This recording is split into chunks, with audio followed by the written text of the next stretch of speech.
Don't just live for tomorrow, or just live in yesterday. Just be glad for all you have that's in today. Hey everyone, Connie here, and welcome to another reaction to One Piece, and the first One Piece reaction of our new weekly time slots. One Piece is now on Tuesdays, but just a little secret, I am recording this ahead of time. Um, but yeah, you are seeing this on Tuesday, obviously. Um, but yeah, we have our new weekly time slots. Everything well, time slots. Times are still kind of up in the air, but um, every day of the week now has a set reaction for itself, and Tuesdays are One Piece. And I'm excited to give this a chance because we've done this in the past and we went to having no schedule for a while. But going back to a schedule, it's like, why not? Let's try it out. Let's see if it works. If it doesn't work, we can just go back to no schedule again. No harm, no foul. But we're going to give it a chance. And if it ends up working out, again, as I've said when I first announced this, as I said, this could actually help things, especially if I do succeed in getting things recorded as quickly ahead of time as possible. It could actually help make things a little easier and more organized. And this way, it would also help so that certain shows aren't just skipped certain weeks. Because we've had that issue without having a schedule. You'll have like even upwards of 2, 3 weeks, maybe even longer, of certain shows just not being reacted to. And I want to kind of, that's definitely one of the big things I want to change with this. Now, One Piece usually doesn't have that issue, mind you. One Piece usually doesn't have any issue with that, so it's never usually a big problem. You'll have maybe occasionally a week off from One Piece, but yeah. And just as a note for the future, we will have future One Piece weeks, in which case we won't be reacting to pretty much anything else. But it's gonna probably still be a while until the next one. So yeah, we won't have to worry about that for a good while still. Just because we did one more recently. At absolute most, I think I want 2 a year for One Piece weeks, which out of like how many weeks are in a year? Like 52 or something like that. Something like that. It's like it's very little out of the year that will be dedicated to that kind of thing. And that's even if we do them really much again at all, because we might just not need to do them again. The entire reason we did them was for catching up. But we might just not need them to catch up anymore at this point. We'll see. We'll see. If we do them again, we might only need to even do it once. I don't know. Either way, last week, we finished the Reverie arc, and it ended in a not so satisfying way. Like, it ended with the Reverie starting. And it's like the arc is named after the Reverie, but the Reverie doesn't actually start till the very end of the arc, like almost the end of the last episode of the arc. So it's like, why not just call it like the pre-Reverie arc or something like that? I don't know. But either way, a lot of build up, a lot of new characters introduced, members of the Revolutionary Army. We got to see some stuff with old characters that we love and have very fond memories for, like Vivi and Kureha and Shirahoshi, and so many others. We even got to see Wapol of all characters, and even Sabo's brother, the king of the Goa Kingdom. It's like, really? We got to see CP0, which, yeah, that was hype. Um, and so much more other stuff that was kind of just building up to things. I still think we're going to see more of the Reverie as we go along with these early episodes of Wano. And I think we're going to probably see more of the Revolutionaries' plan to rescue Kuma as well, even if he can never be restored to how he used to be. And that's going to happen as we kind of move along into Wano. And I feel like that's all going to be resolved before the Wano arc truly gets going. Now, as I noted last time, I do know that after a few episodes, I think it's after the first four, luckily enough, there is a very small, like only a couple episode long filler arc that ties into One Piece Stampede. Um, I don't know all the details about it, but also that kind of tells me where One Piece Stampede actually is supposed to be like watched, kind of where it takes place. Um, in between the Reverie and Wano. So technically, when I reacted to it, I watched it pretty early, but it's fine. Like it's not that big a deal. Um, there wasn't enough of any like spoilers or anything in it to make it like a big problem. Only a couple things like the fact that Zeus is with Nami and whatnot. Um. Oh, and you saw Lucci in there too, but I think we've seen. I think he was in Film Gold as well, so that's not even anything new. Yeah, I believe he was in Film Gold. But yeah, I'm very excited to get to Wano because this arc has been super built up. I talked about in my last reaction how like this has been built up since Thriller Bark, and like I just really can't wait to see what they do with it.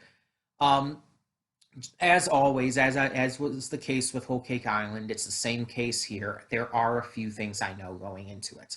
I will not say what, just in case anyone is watching this blind or whatnot with me. I will not say what those things that I know are. But there's only a few, and I don't know all the context behind them, and I don't know like all the details. I'll tell you an example without actually going into detail about what I know. I know about a character. I know basically about a very specific character, and I know that that character is very important, but I don't know anything else than that. Basically, I know their name, I know what they look like, and I know they're important. um, and just various other things like that. I've seen the openings to the Wano arc, so I know like I can gather a few ideas of things from there. And there's just some things I haven't been able to avoid spoilers for. But for the most part, I am blind. It's very few things. And again, I don't even know all the context behind them. So I'm still mostly blind, just like with Whole Cake Island. I'm still going into this not knowing really what to expect from this arc. But I'm very, very excited.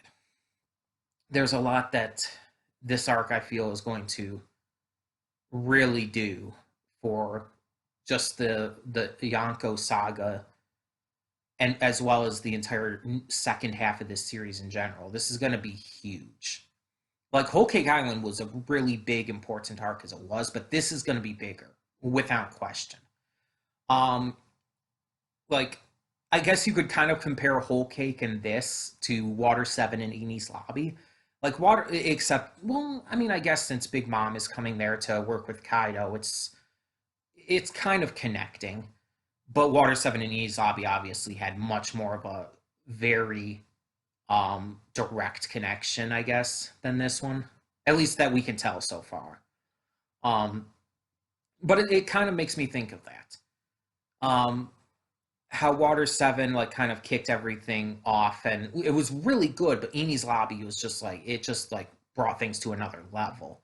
That's what I feel like this is going to be. Um Whole Cake Island was great, like fantastic. One of my favorite arcs, but honestly, and I'm hoping this to be true, I believe that Wano will be my favorite arc once I get caught up with it and once it's finished, for sure. I 100% believe that. And I hope it's true. I hope that does happen. Because even though I believe that and I anticipate it, doesn't mean it's actually going to happen. um, but I really hope it's to be the case. And the little bits I do know and everything I've seen in the openings and stuff, of course, from the very little bit I know about this arc going in, and from what I've seen in the openings, like even just the style of it, the aesthetic of it is just, it's my kind of shit. Like I'm into that kind of shit. And I think it's going to really lend itself well to these characters. Plus, we're going to get to see all of the crew again, which is very big.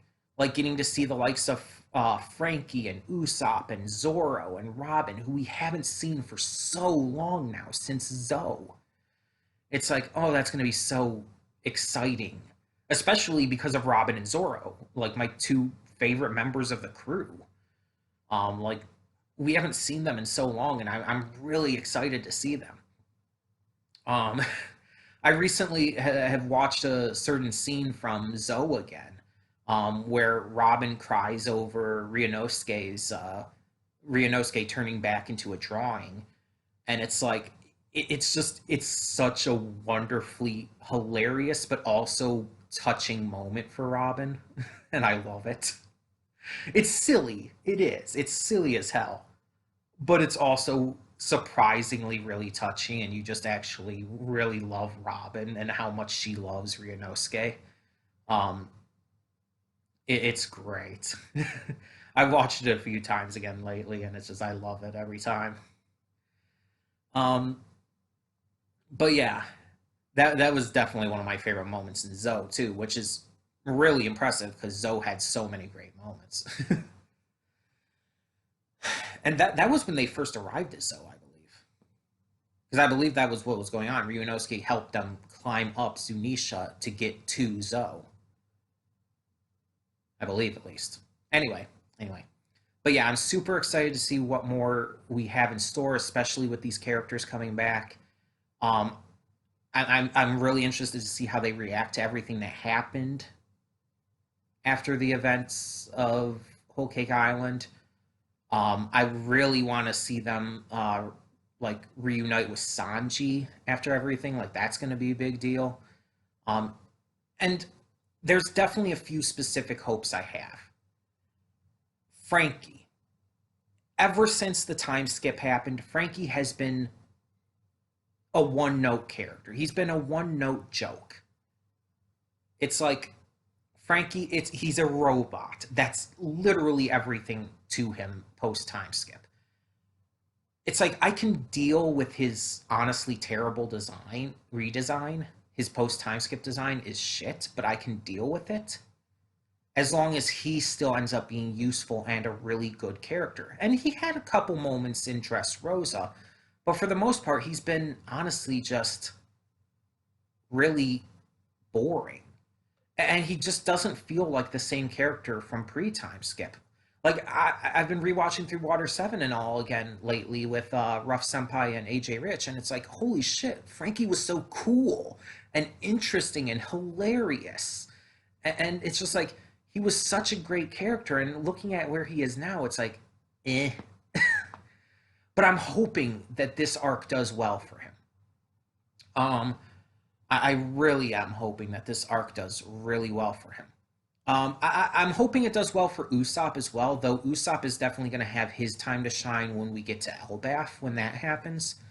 So I'm assuming that Wano is not going to focus as much with him. I definitely want Robin to shine more because, as plenty of people point out, she hasn't done enough post time skip. And I say that as a huge Robin fan, and I've loved a lot of the stuff we have seen from her post time skip, but she hasn't done enough, and I really hope in Wano she has plenty of time to shine as well. I hope it's basically just not all Zoro and Luffy. Yeah, like, yes, Luffy's going to have a lot of time to shine because he's the main character.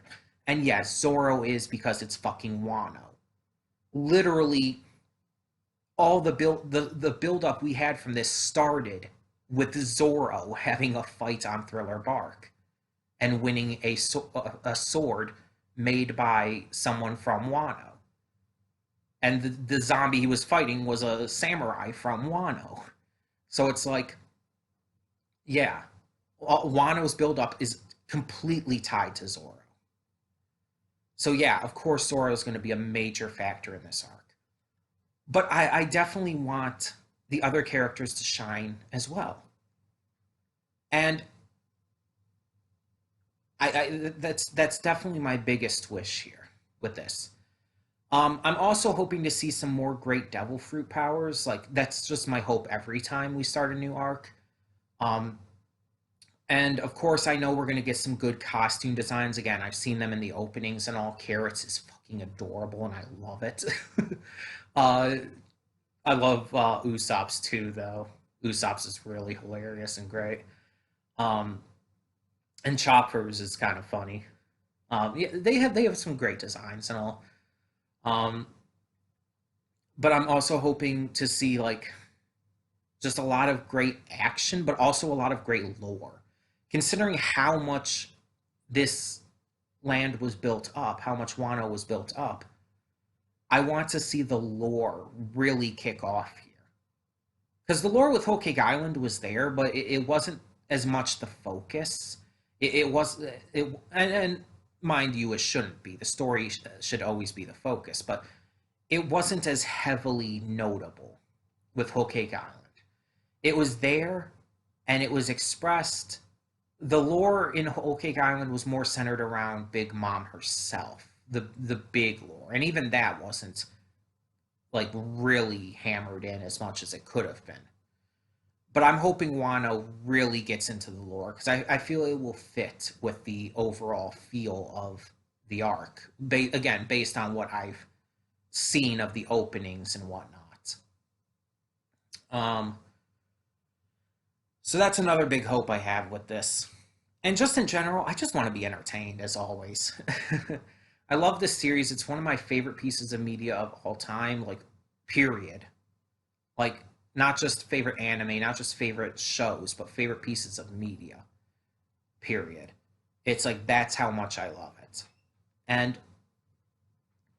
I just really want this series to continue to entertain 900 episodes in, or however many chapters that equates to in the manga. And Oda hasn't steered us wrong yet. I mean, there's some low points here and there, but any series would have that, even short ones. So that's not saying much.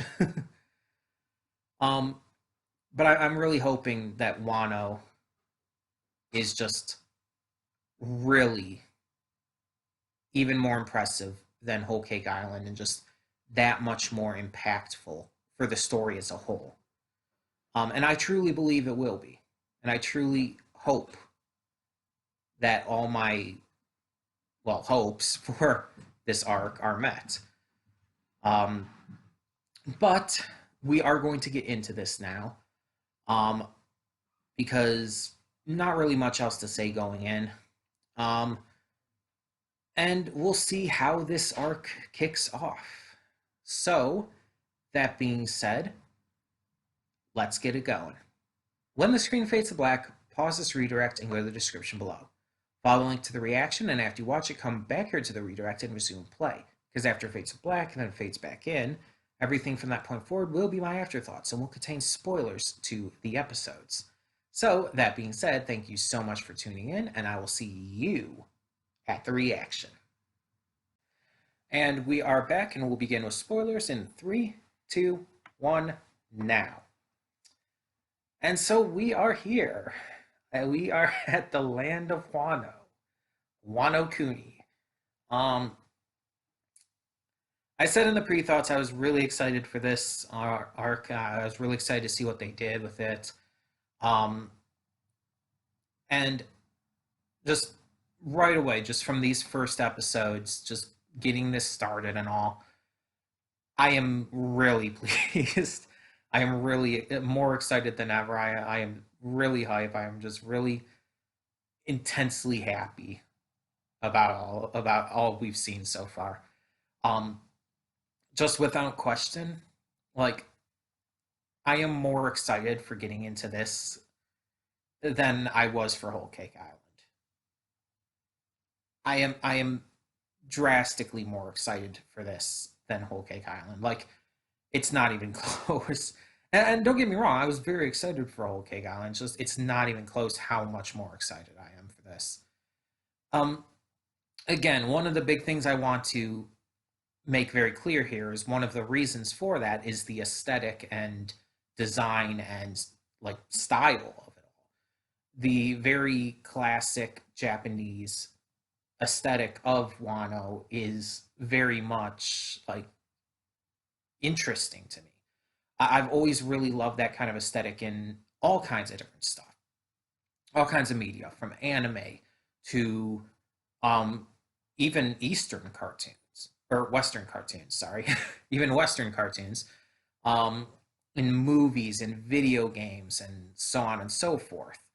Um, the aesthetic, the music, the just artistic style of it all is just so beautiful. And I admit I don't know everything about it. I'm not like the most well versed in all of that kind of stuff. I'm more of like a casual appreciator of it. I just genuinely love what I do see and hear and experience from it. Um, it's just I don't personally know all of like the details about like what all of it, where all of it comes from, how long it has been a thing, just how like who created certain aesthetics and styles and whatnot. Just I don't know that kind of stuff. I don't know like all the big heavy details and everything. I just appreciate it as it is basically. Um, and it's just like it's so fucking gorgeous. Like not even just the general character animation, the general like attack animation as we saw with Zoro. Like that stuff's been done very well before. It's the style, the colors. If you noticed, especially noting around Frankie and Zoro's hair, the colors are so much more vibrant. They just have a new breath of life into them. Like not just even considering from like way back in like pre-time skip stuff, like even a lot of post-time skip stuff, their hair, the colors of their hair has never been this vibrant, this bright, this well, colorful before. Um and this is extended to everyone too. It's not just them. Everyone in Wano just has that, it's just so much more expressive in its artistic style. And it's really something special. On top of the art just looking so much more vibrant and expressive like that, the way things move and the certain way the aesthetics go, the certain way certain scenes are shot. Like there's the scene where you see like everything really getting started um, in Wano, like they're still heading to Wano. They're on the ship and everything, and the koi are around them, and it like cuts really quickly between them on the ship with all the koi around them to this woman strumming on her instrument, playing the music we're hearing as everything's going down. It just keeps cutting back and forth really quickly as the music ramps up, and it's like, oh my gosh, that's I love it. I just love it so much. Um, and we get to meet some characters, not a lot. There's this evil magistrate, which just saying that makes me think of Moulin Rouge. Uh, um, although I think in Moulin Rouge it was Maharaja, not magistrate, but still, just it made me think of that. Um, but he was like a slasher who pinned his attack on Zoro, and then was the one who actually was um, being he was the one judging Zoro in the end too. So Zoro, before he was about to commit seppuku, which wild that that was brought in, um, Zoro kind of breaks the cover that he and everyone else were under at the moment by attacking. He attacks them. He kills the evil magistrate, which, like, holy shit, he just straight up killed him. Like, without question. Like, they even say he was murdered. So it's like, shit, Zoro. I mean, I get it. I do. But shit. And there are people who say that characters don't die in One Piece. Even though, like, provably that's false because of, like, characters like Ace and Whitebeard, but still. Uh, it's like that was so sudden and just really just kind of out of the blue too. It's like they didn't waste any time. But then he fights the rest of them off and stuff and manages to escape, but his poster and face is already all over town. The rest of the crew start to see it and everything. And yeah, I like how very early on we get to catch up with the rest of the crew who had already arrived in Wano. It makes sure, like, oh yeah, you haven't seen these characters in a long time. Let's reintroduce them and show you what they're currently doing as they're trying to just kind of wait in Wano for everybody else to show up. Um, Robin is training to be a geisha, which, like, okay, I can dig that. Like, Robin dancing in beautiful makeup and clothing. It's like, fuck yeah. Um, you see Frankie obviously working in construction. Like, duh, that just makes sense for him. And doing a bang up job of it, of course. Usopp is a he, he's a snake oil salesman, and it's just like really fucking perfect for him. It just like fits him so fucking well. And Zoro is a Ronin, which of course again fits him very well. We haven't really caught up on Kinemon and the others yet of the Kozuki clan and retainers. Um, though we did meet Otama, who's a member of the clan, but I'll get into that in a bit. We didn't catch up with them. We saw like what was a flashback of them telling, basically just Kinemon telling everybody, okay, you need to kind of go undercover right now. Just keep up these guises, keep up these roles that you have to play for now. And so yeah, it's like we didn't actually get to see them in the current moment. Um, but we also, let's get into Otama. So we meet Otama. She's this girl who's been captured by some guys who seem to be working for Basil Hawkins. Basil Hawkins is a member of the Worst Generation. He is a member of the Supernovas.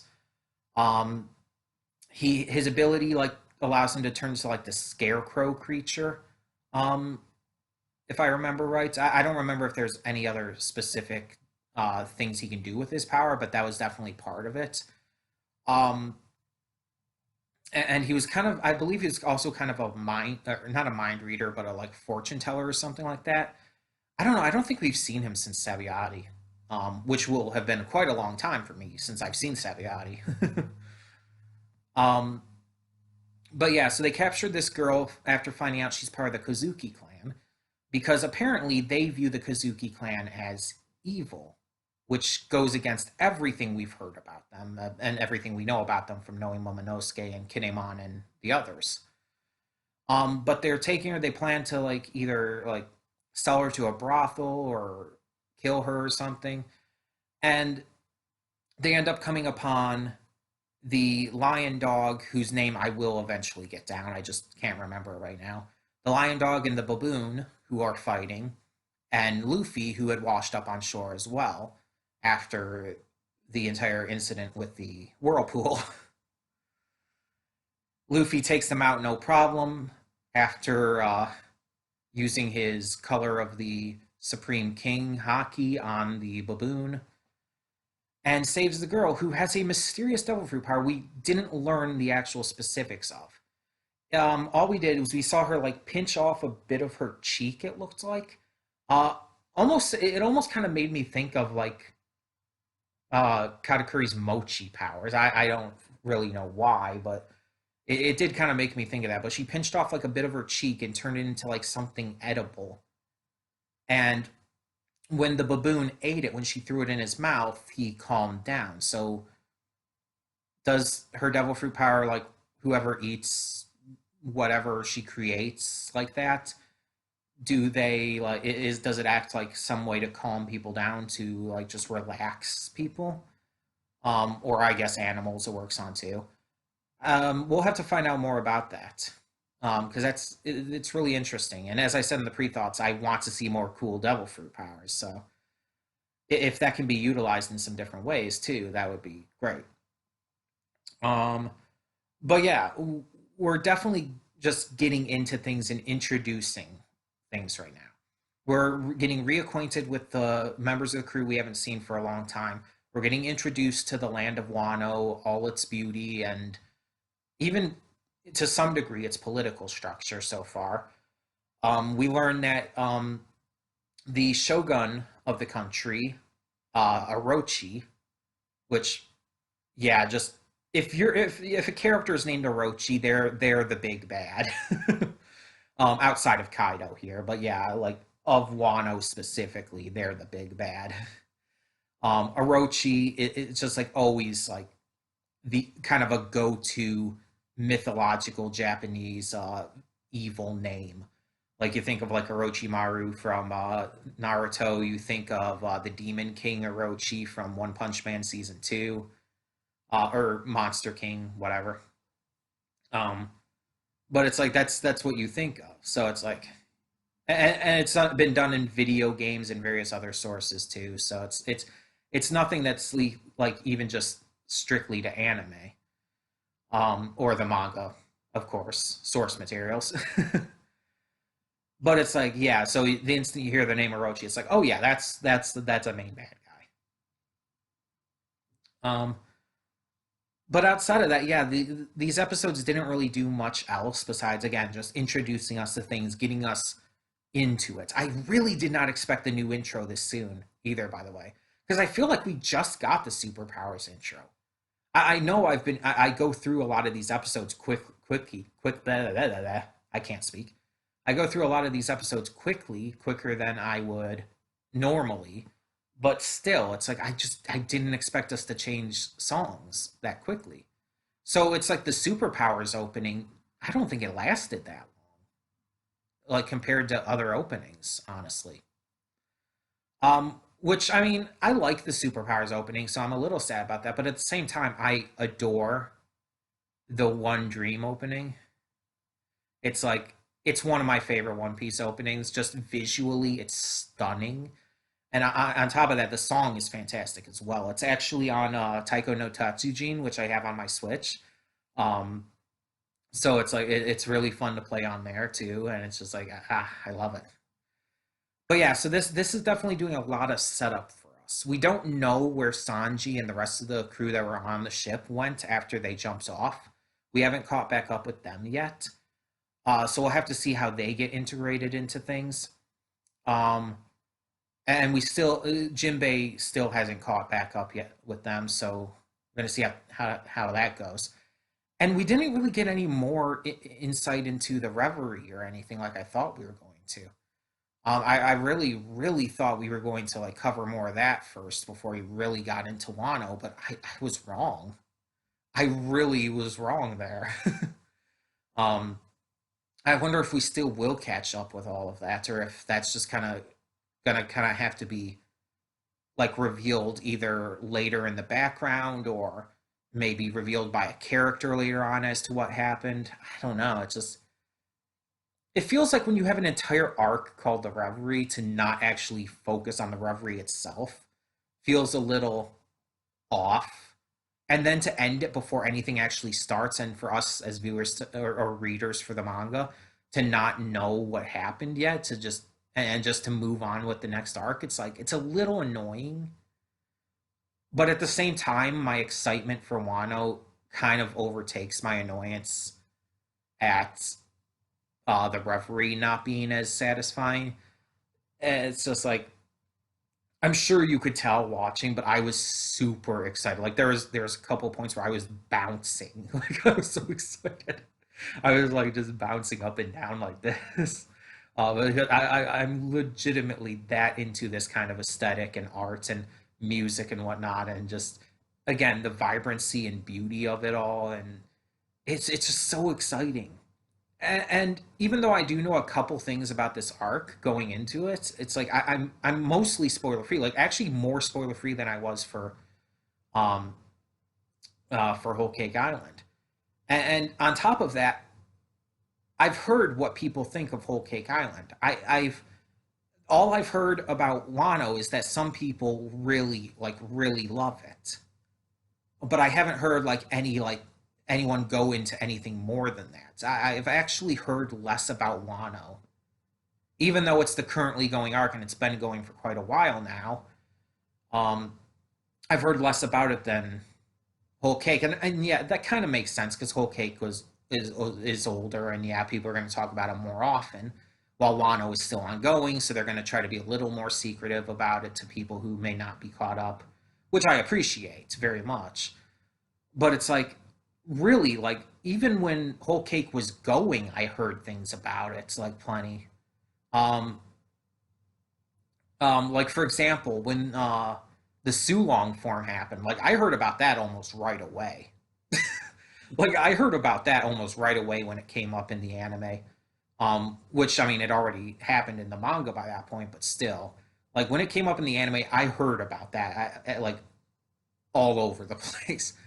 But it's like with Wano, it's really not the same. I haven't heard about things as much, and again, I appreciate that, but it's just it's wild, and it really makes me wonder why. Is it just that this arc is that good that people want to keep it a secret, or is it that things aren't necessarily just as interesting to talk about, or what? I don't know. And I'm hoping it's the former. I'm hoping that it's just that good that they don't want to spoil it for anybody who might be behind still. Um, and based on these first couple episodes, this first foray into the arc, it's like I think it might be the first one. At least for me personally, like this was that hype. It was that good. And I'm just vastly interested in everything from here on out to see the crew continue to go throughout their daily lives under their disguises, to see everyone start to reunite. I'm excited to see these new characters who we've either just gotten glimpses at or been introduced to in these episodes, and so on and so forth. It's These episodes did what I think any first episodes of an arc in any show, but especially in a long running shonen like One Piece, should do. And that is to just completely hook you in. Like Whole Cake Island didn't even do this. Whole Cake Island actually took a bit for me to really get into. Once I did, I was definitely hooked in, but it took me a bit. Zoe took me a bit. Dressrosa even took me a bit.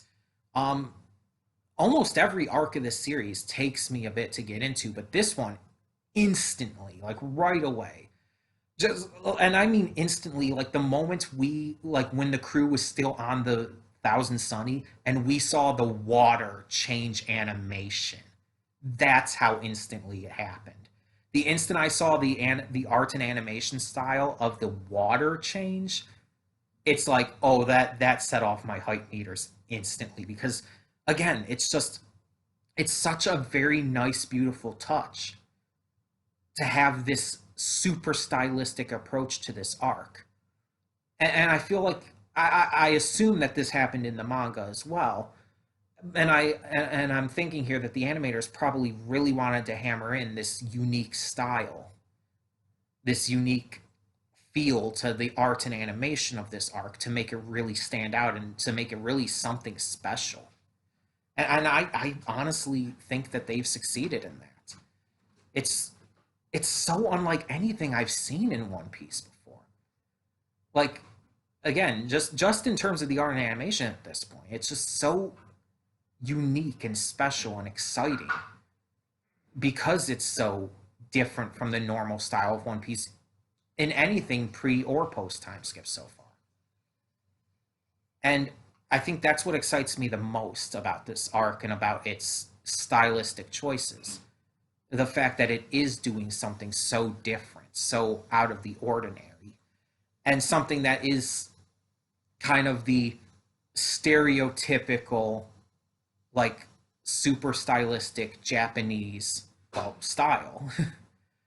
um, it's everything you think about, even so much as the sakura blossoms floating through the air. It's like it's just so stereotypically Japanese, but in kind of the best way, in a way that like not only just feels like yes, this is clearly Japanese inspired, but also in a way that is honoring it, honoring the real life equivalents of these historical kind of styles and arts and even music. It definitely feels like it's seriously trying to give it its own unique and important style to it that makes it stand out and makes it feel like this living, breathing, beautiful world within the One Piece world. Like, more so than any other. And that's insane to think about. And again, this isn't saying that any other part of One Piece has not done this kind of thing, just not to this level. So yeah, I'm super excited. I'm really happy that it worked out timing wise, because this was not planned. I'm really happy it worked out timing wise that we started Wano the same week we start with the new scheduled reactions. It was completely unplanned that way. It just ended up working out just because it's like it was that point where I decided to like pull the trigger and just go with the weekly the you know different reaction every day, specific reaction every day, yada yada. One Piece is every Tuesday, for example. Um, it just really worked out with that in timing of like how we got to this point, and I'm again just really excited. I didn't expect it to go so hard so quickly. I didn't expect it to be so damn good right off the bat, but it's impressed me. But I do want to hear in the comments below what you thought of these first 4 episodes of the Wano Kuni arc. Tell me what you thought of the art, animation, music, the vibrancy of the colors. Tell me what you thought of some of these new characters we met and just the stylistic choices they made in regards to everything. About the getting reacquainted with the crew members we haven't seen in a while and what they're specifically doing um, in their disguises in Wano. Tell me your thoughts on all of this and more in the comments below. But as always, do not spoil me on anything here or anyone else who might be watching this blind with me. No spoilers in the comments. It's just, especially right now. Like, I'm so hype, I do not want to be spoiled on anything. So thank you all so much for tuning in, especially as this, once again, was our first Tuesday reaction for our new scheduled One Piece reactions. I'm glad that you could tune in for this. And for now, I'm Connie and I'm signing off. See y'all next time.